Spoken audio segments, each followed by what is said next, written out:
This is my new street photography camera, made up of 6 individual elements: the camera body, a prime lens, base plate, lens hood, camera strap, and a dual filter. Together they make up the best everyday street camera that I've ever used. And with the looks and feel of a vintage rangefinder, but with one major difference: mind-blowing technology and razor-sharp optics. Now, street photography is big business these days, with thanks to cameras like the Fujifilm X100 series and the Leica Q3, which is a camera that I've been coveting all year. And that's because, you know, I wanted to be part of the club and own a beautifully crafted piece of engineering and history. But with a price tag of 5,400 quid, I couldn't really sell that to the wife. So I decided to research and custom build my own for £2,000 cheaper, with similar specs and quality. Starting with the camera body, which I traded my old Sony A7C, which I used for about 3 years on this channel, for this, the new Sony A7CR. And to all intents and purposes, they both look identical. Same form factor, same buttons,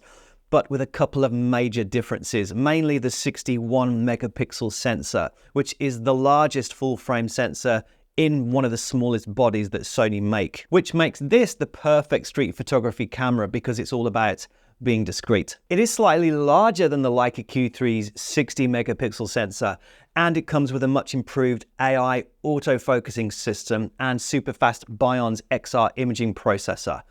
That's a mouthful. It's both smaller and lighter than the German counterpart, and more comfortable to hold because of the battery housing grip. This thing also has 7 stops of image stabilization, which means handheld long exposures up to half a second on shorter focal lengths if you're nice and steady.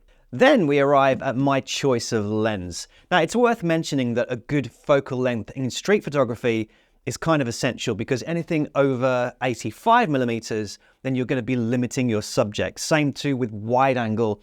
Anything under 24, you're going to be missing out on some golden compositional opportunities. 3 lenses sprung to mind: the 24mm, 40mm, and 50mm G lenses from Sony, all suitable focal lengths and perfectly formed small lenses made just for the street photographer. But I could only buy one lens, and the clear winner was the 40mm 2.5. Now, why did I go for this lens in particular? Couple of reasons. I already own a 24 and 50mm prime lenses, but it's also the closest in focal length to these classic 35mm rangefinder cameras of yesteryear. Never said that in my life. So what's so special about the 40mm? Well, firstly, build quality, all metal design, beautifully crafted, solid little piece of glass. But more importantly, optical quality. It's been engineered to specifically meet the requirements of the highest resolution full frame cameras, like the Sony A7CR's 61 megapixel. But exactly how sharp is this lens?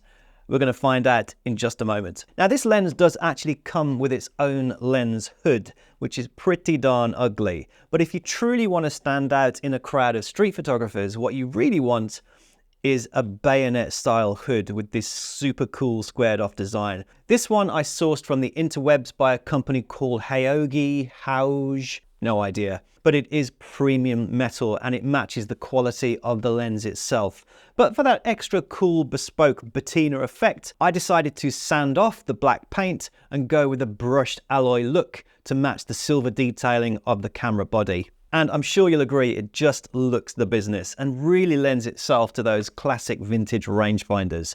But not quite, because next up is the base plate. Made by Small Rig and specifically manufactured to fit the Sony A7CR.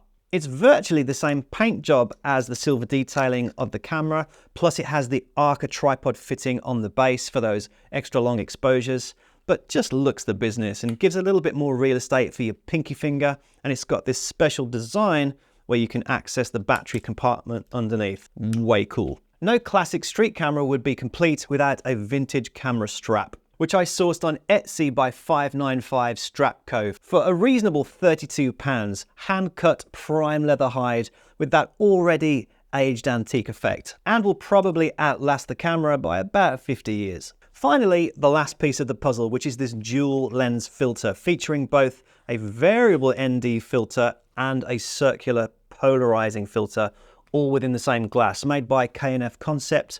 Pretty cheap, well, pretty inexpensive, about 50 or 60 pounds. Why would I have this for street photography? Well, you might find a situation where you're shooting down low in a puddle, for instance, and it gets rid of the glare off the puddle. Same too with car photography, when you have that glare on your windscreen and windows.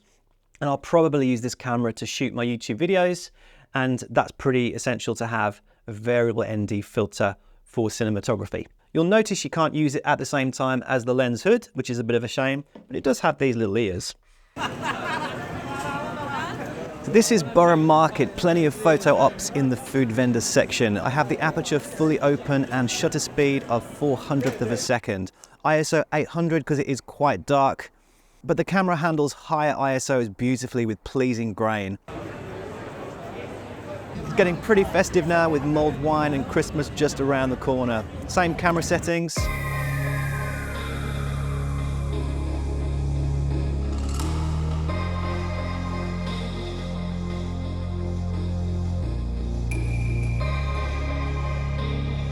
This image was taken on the River Thames to show you exactly how sharp this 40mm lens is. Zooming into 100%, just a fraction of this image renders perfectly sharp images, even at its widest aperture of f2.5.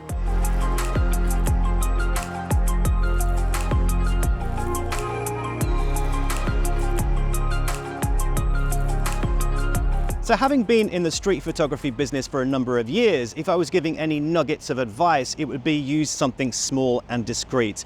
Big cameras and big lenses attract attention, especially from those you're trying to photograph and those pesky security guards. Also, keep the camera in your hand as much as possible or on a strap. It's no good in the bag. Have it in your hand with good exposure settings because you never know when that sweet shot will arrive. So if you're not subscribed to the channel yet and are enjoying these kinds of videos, then please think about clicking that red subscribe button below so I can continue to make these videos for you. I'll see you in the next one.